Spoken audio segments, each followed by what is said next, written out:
Oke, halo. Hari ini jam 8 kurang 12 menit sambil nunggu mau agenda rutinan di hari Minggu. Eh Keinget belum bikin video Kaizen dan kayaknya mau ngecek Twitter aja deh buat konten di pagi hari ini.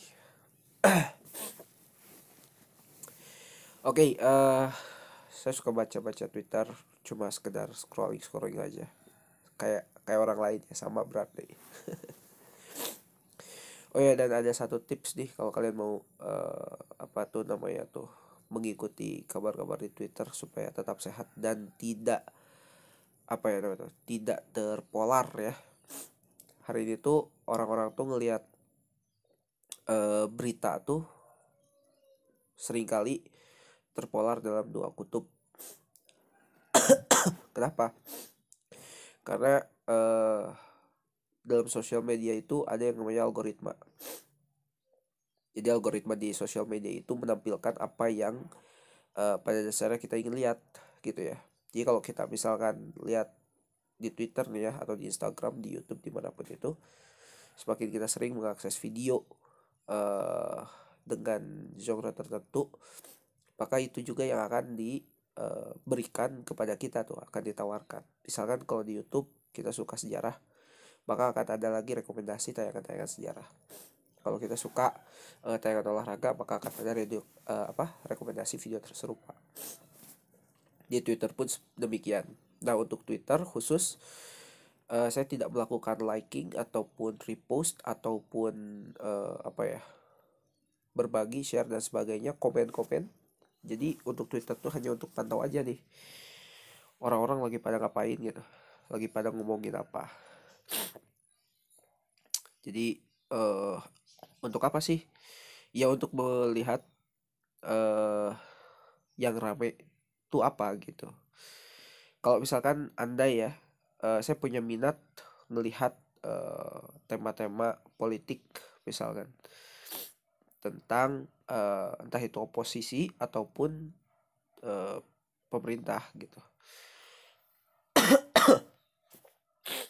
Maka nanti yang akan ditunjukkan, ditawarkan kepada kita ya, pasti akan di satu sisi aja tuh, entah itu yang oposisi terus ataupun yang pemerintah yang pro terhadap pemerintah terus, dan itu tidak sehat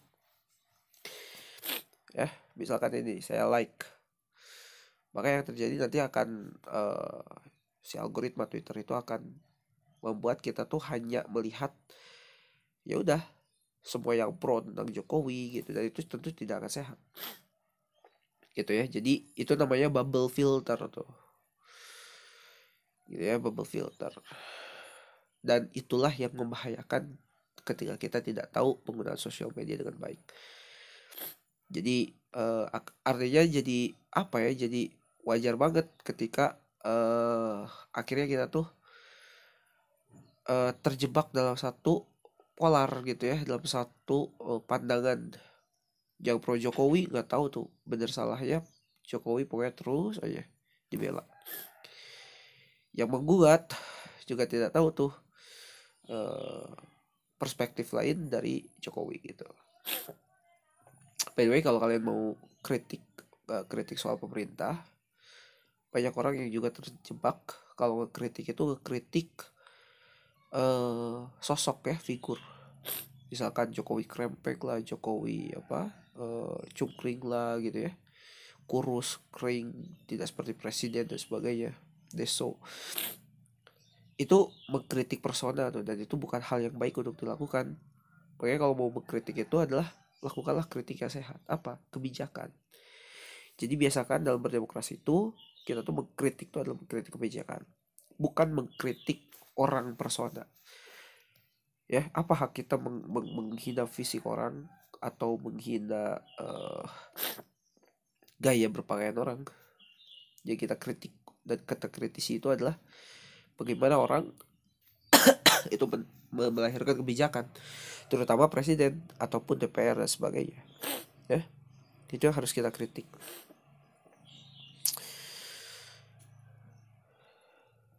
Itu menunjukkan kedewasaan kita dalam berpolitik. Politik itu bukan hanya soal masalah 5 tahun menentukan 5 tahun dalam bilik suara. Bukan hanya itu bahkan bagian paling dangkal dari politik. Makanya sejujurnya selama 28 tahun sejak saya punya hak untuk memilih, berarti sudah berapa tahun tuh, 11 tahun ya, beberapa kali pemilihan umum saya tidak pernah mengikuti pemilihan umum. Karena tidak memiliki pilihan itu adalah pilihan juga gitu. Saya melihat bahwa kita tuh belum cukup dewasa untuk untuk berdemokrasi begini. Tidak cukup dewasa untuk ini keren untuk memahami apa itu demokrasi. Orang semakin tahu demokrasi, semakin tahu keburukannya, dan semakin ogah juga untuk melihat, untuk berpartisipasi maksudnya ya. Wow, when dad is an engineer. Keren. Orang Cina nih kayaknya. Thank you, looking forward for welcoming you to it.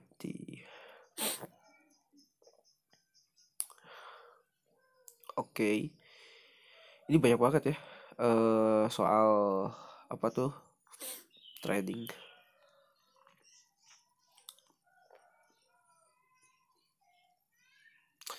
Vaksinasi massal.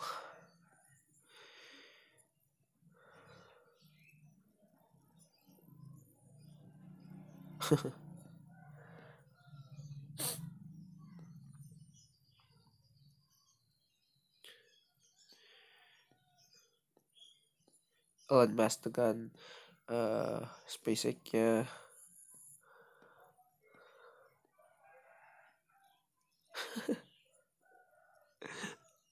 Ada aja dia kayak gini-gini.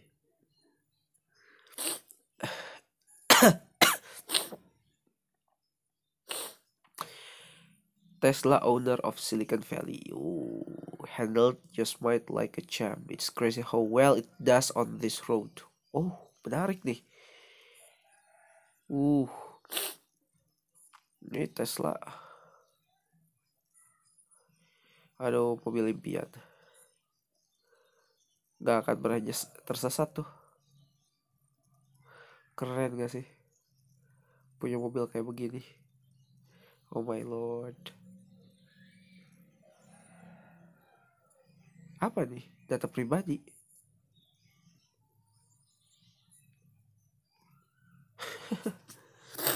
Emang apa?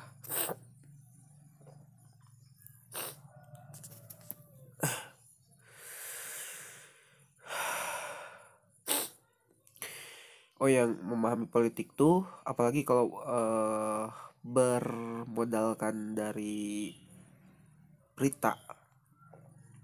Berita itu kan sifatnya tuh tercecer ya. Jadi belum beres, padahal beritanya belum beres, informasinya belum utuh, terus kemudian sudah di stop gitu. Tapi itu tuh kan sebetulnya berkesinambungan gitu. Itu tuh sebetulnya kan.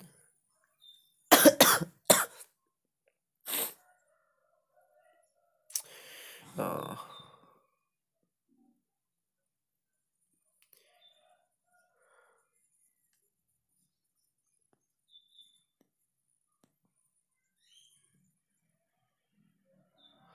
sertifikat vaksin efektif terhadap pemulihan ekonomi. Menurut kalian gimana nih? Apa yang akan terjadi setelah 2021 ini?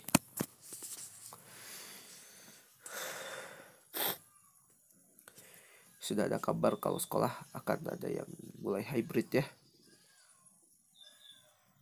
Nah ini dia. Wow, ini keren nih. Oke. Ketika lu miskin, terus lu bilang I don't like being poor. Ketika sudah tidak terlalu miskin, I don't like paying taxes. Jadi gini, ini ada hal yang harus kita ngerti soal kekayaan ya.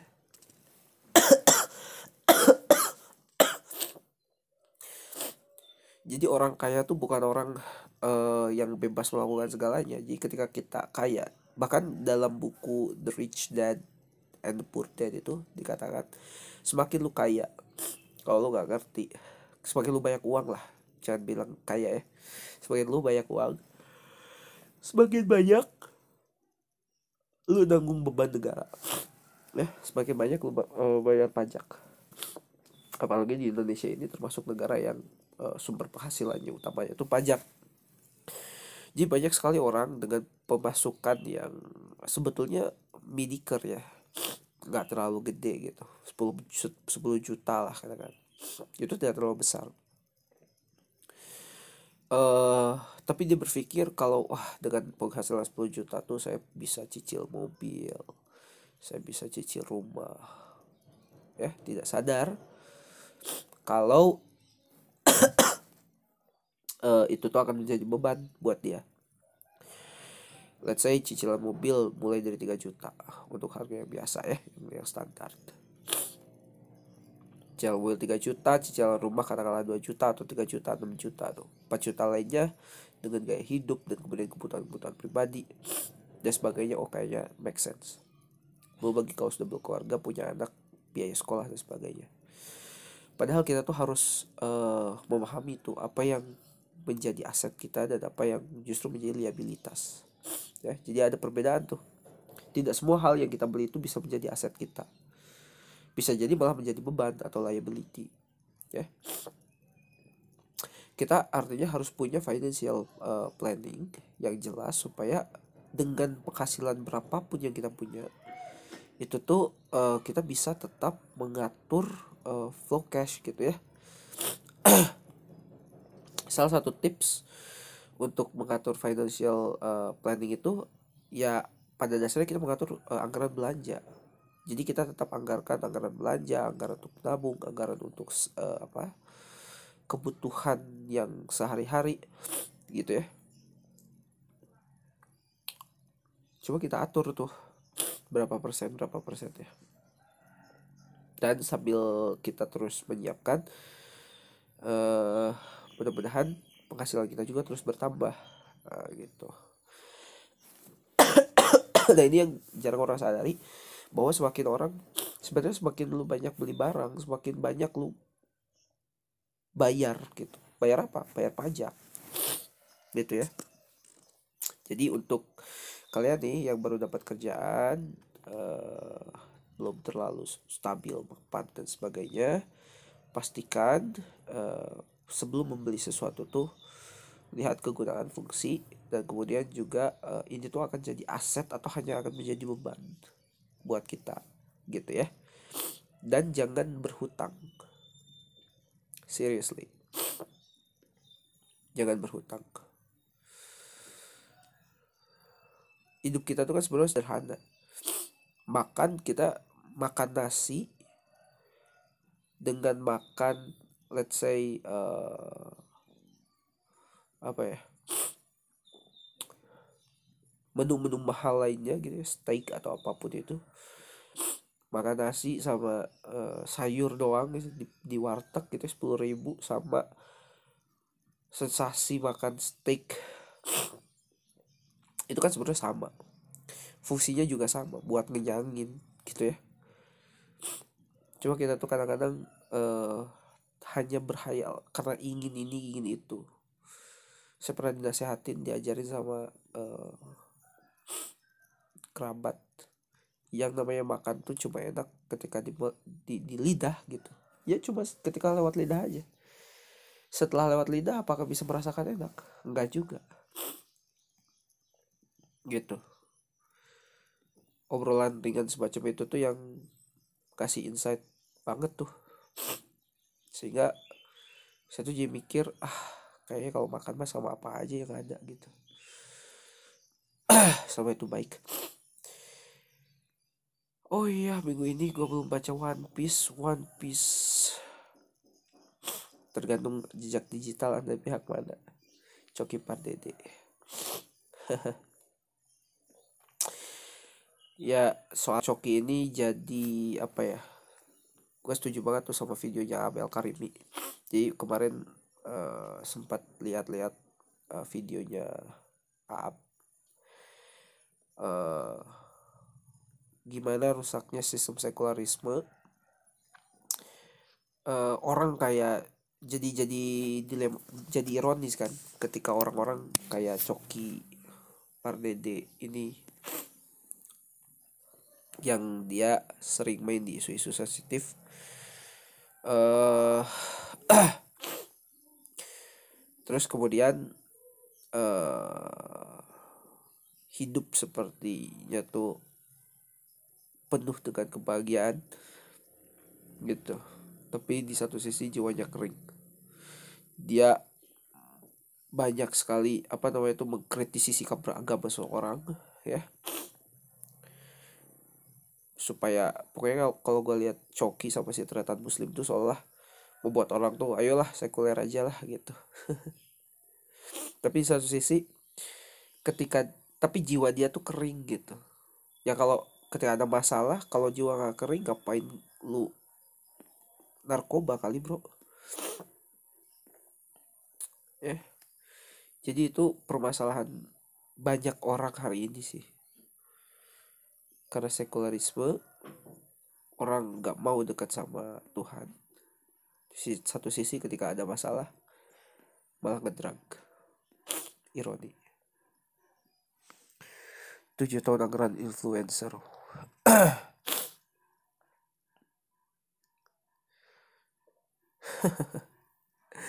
Rakyat dipecah. Ya kalau bilang capek mah lihat berita-berita kayak gitu teh capek. Ya, 1,29 T.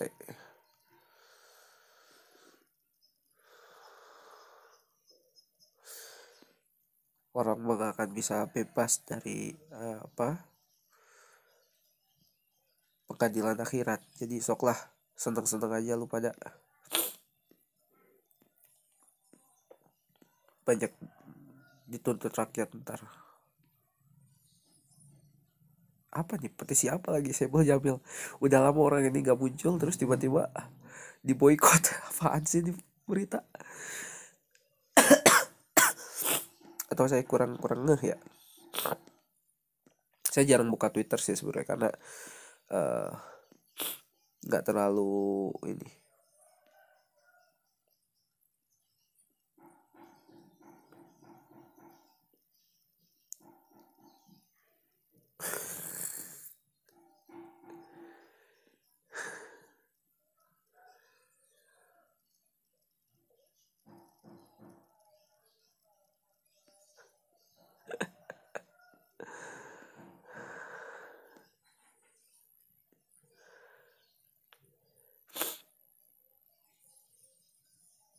Gak ada rencana, gak ada harapan, tapi bukan pilihan. Wih, keren. Perjuangan akhir tim pencuri. Money heist.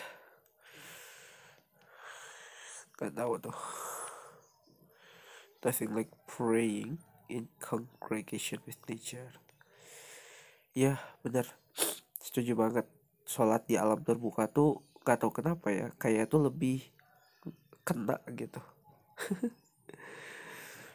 Apalagi ketika di perjalanan tuh terus kita sholat nih di lapang terbuka kayak gini, asik. Yusuf Cat Stephen, keren.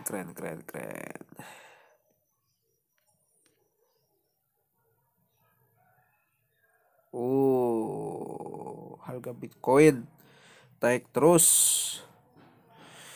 tapi ya itulah volatile. Kemajuan sektor non real. Memang sih sekarang ada katanya sistem apa tuh namanya tuh, sistem blockchain ya. Mesti belajar banyak sih soal itu. Dunia berubah, pilihan ribu klien. Omong kosong sekalinya apa? Krisis jatuh loh. Tahu rasa.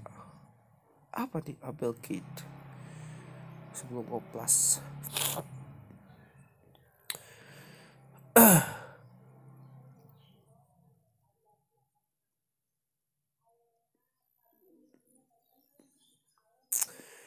Oke, kayaknya sudah tidak terlalu banyak. Oh, ini dia yang dulu main Solid Soccer itu kan.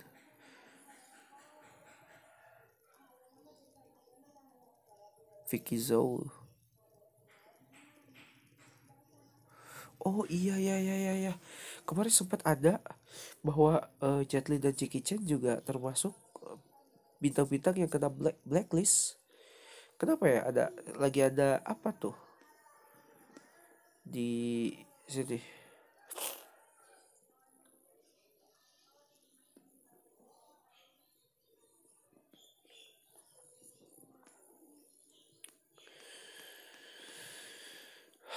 Ini tadi udah kena semua.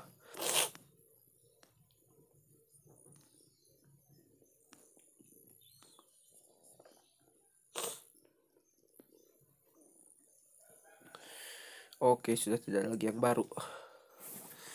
Bentar, yang kelewat yang mana ya?